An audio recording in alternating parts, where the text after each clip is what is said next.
All right, Sample in a Jar by the band Phish. Let's get right into it. Really cool song with these really cool inversions. A major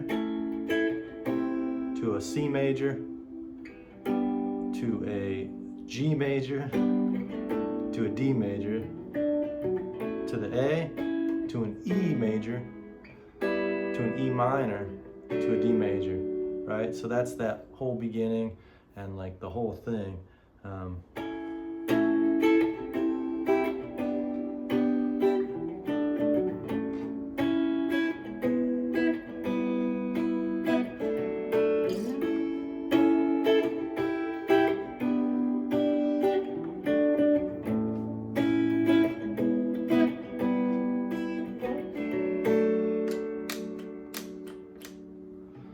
So just let's break that down for a bit. Really cool chord here, this A major inversion, right? This being your 1, here your A, right? So like, you know, you really should know that arpeggio, right?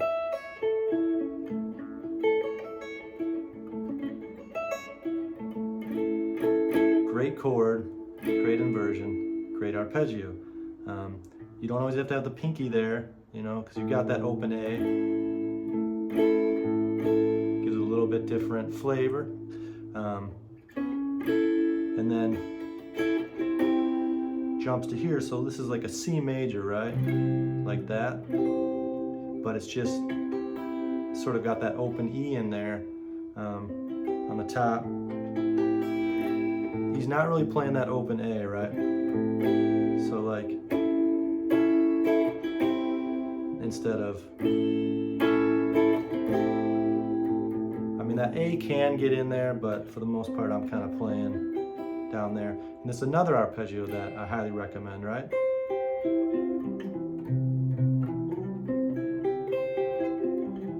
Okay, so 2 great inversions. And then your next inversion is the G, same as the A shape, just down a whole step. Then to this D chord, right? It's like that, but playing it with that, the root here going up to the 3rd, and then he does this hammer on, right? Super cool.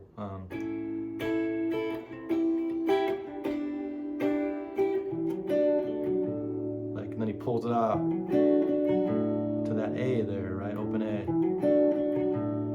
And then resets at the A here, so it's kind of like walking down, right? And then walks down to the G, the E major right here. You know, here's your root, there's your root. Same progression as the A, same formation as the A and the G.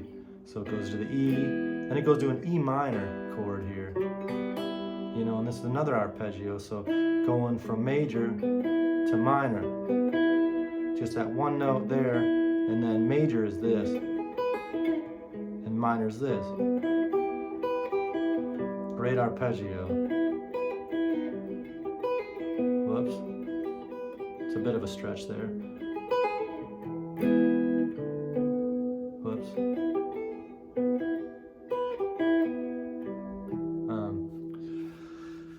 That's the E minor, and then resolves on the D major. You know, D major right there. You can leave that high E in there on that D, it's a nice sound. You know, that changes the chord really. Now it's a D with the sus 2. It's added the E in there on the top. And you really can hear that versus, you know, that. It's the D major. It's really nice. So yeah, you know, practice those inversions. Get really good at those inversions.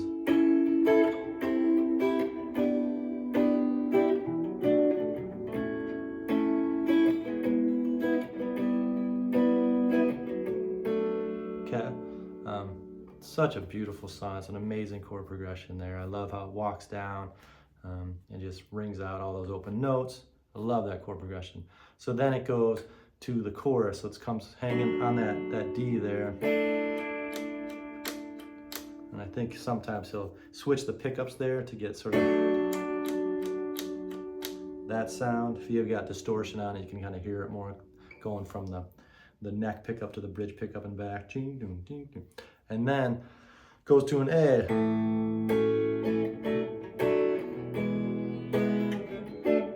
So A to the D, to the E, D.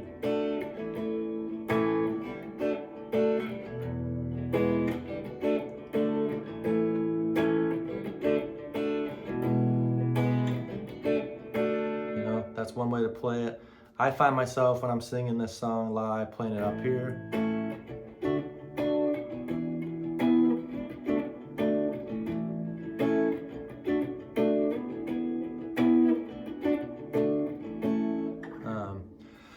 When I first learned this back in 95, I think 94, it came out, and it was one of the first Phish songs, earlier Phish songs I was learning. I felt like it sounded like it was right here and kind of going up there. So that's the way I learned it back in the day. It was really hard to find videos of Phish playing these songs to see what Trey was doing. Now you can go back and watch him, and obviously he's doing this live. Whoops, sorry. So the A.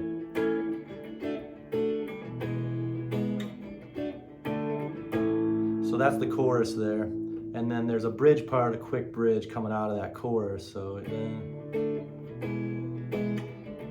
it goes, you treat me like the others. So it's C to D, A to G, C to D to E, and like he sometimes will play that E7, right?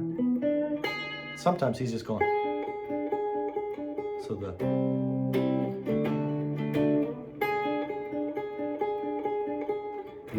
I wheel around, you know, that's a cool little trick. I think I watched him recently, and I think he's just doing C like that to the D, to the A, to the G, C to the D, up to here, E, and then I wheel around, okay? So that's the whole song, right? And then from there it goes back into the,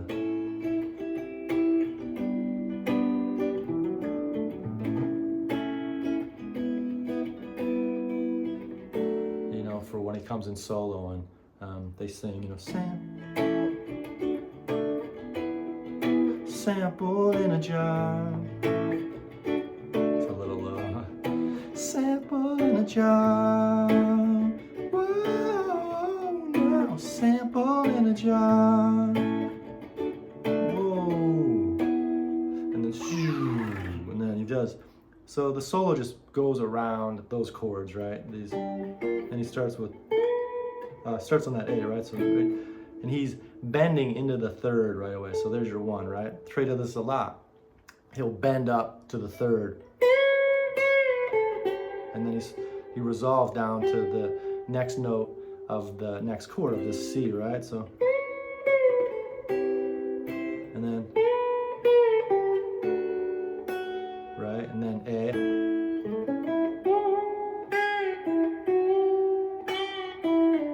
So he's kind of like, the melody's really walking down with that chord progression. Sort of how he starts out that solo, following that, you know, in the studio. It's so nice. Live, it's hit or miss. Sometimes it's great. It's a tricky song to solo on top of it. I myself have a hard time with it. It's constantly moving. You can't really stay within one mode. You can kind of break it up into a couple, but the way I like to see it is just every chord, move with every chord, which makes it tricky. But, you know, so you're here with this A, to this C major, to this G major, to this D major, to the A major, to the E major, to the E minor, to your D major. So like if you can kind of fit, you know, melodies within there.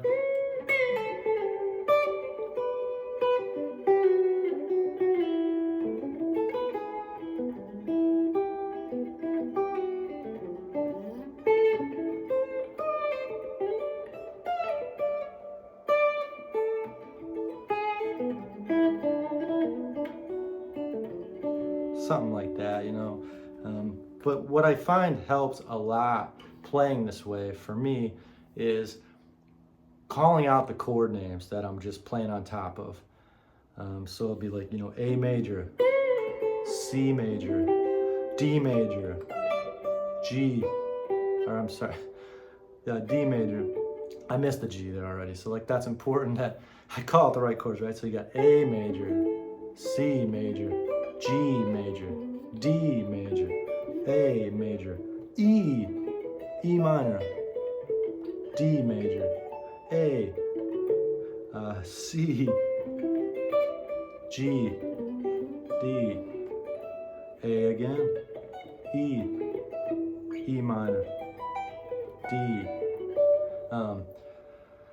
You know, and it's just really go slow doing this, I think. I even have to go slow, and, you know, I stumble at times because it's a lot to think about, it's a lot to do, but the more you do it, you know, the more you kind of get used to it, like to C, to D, or to G, back to E minor, to D. You know, that first one right there, that A to C is where it really, you know, because it's A major. You can't stay in A major the moment it goes to that C, right? Because you're kind of going A to this minor third, you know, so you kind of got to go minor. You could sort of get away with it by maybe thinking A minor, so like just going A major, A minor. But then it goes to G, so like now you got to think A mixolydian, right? A mixolydian to sort of get that flat 7 from there. And then to D, back to major. Like, to me, that's a lot of thinking, but it could work too. And then ultimately, man, you really want to sort of hear the melody, right? Hear just whatever you're trying to play in your head.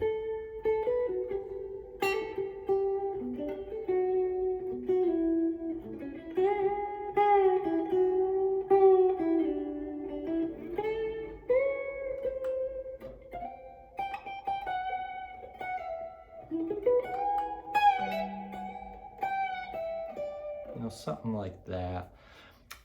It's a tricky one. You know, I would just suggest, like what I said, practicing, you know, staying within each chord, you know, so like for that A major, maybe that A major arpeggio there, you know, or A major scale. Then down to the C, then to the G, to the D.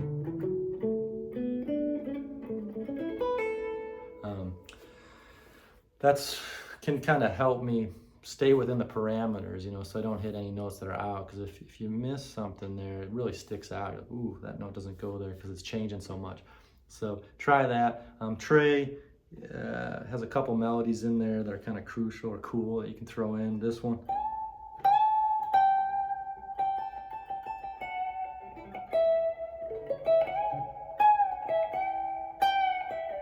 You know, this, so it's like A major here, bending up to the A. Then he's coming down to that flatted seventh. You know, that flatted seventh, because that fits within that the C arpeggio, right? You know.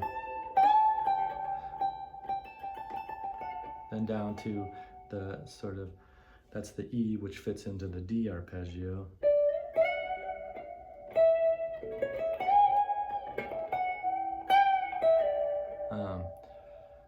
You know, TREY's just a master of playing those melodies, those notes that fit within the key of each chord when it moves.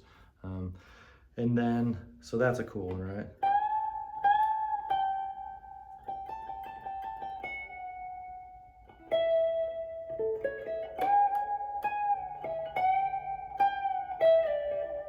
And then he always ends the song, or often ends the song, with these bends, right?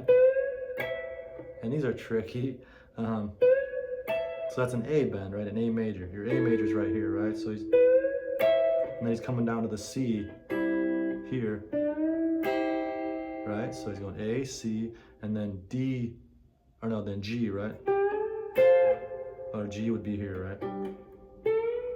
To the D. So let's try that again. You got the A, C, G, G is here, to the D. Let's try it again. A, C, G, D, and like, that's very tricky to play that clean. So, you know, just slow.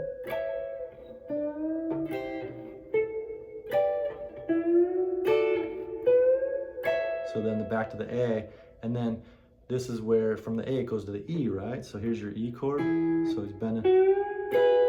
And then when it goes to the E minor, he's just doing a, like that. So here's it all together.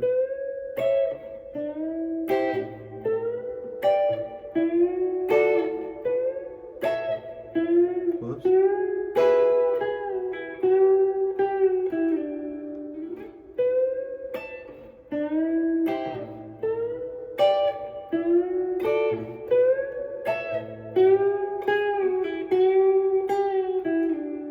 That's real close to what he's aiming to do, I think. He's iffy on that too a lot, you know, sometimes that's hit or miss too. Again, man, in the moment, when you're coming out of building it up, you know, and playing really intensely, you know, sometimes it's hard to sort of get right to where you want to be. And, you know, Trey is such a wonderful player, amazing player to be in the moment, just so in the moment that when it's like time to go to a structured part, you know, that sometimes I think it takes him out of the moment and he has to think about it. And, you know, when you think about things, sometimes you can make mistakes, you know, rather than it being second nature. But sometimes he nails it. You know, you love to hear it. But yeah, that's Sample in a Jar. That's pretty much all of it there. Hopefully that's helpful. Some good insights there. Trying to do, you know, people request certain songs to do. This has been on the list for a long time.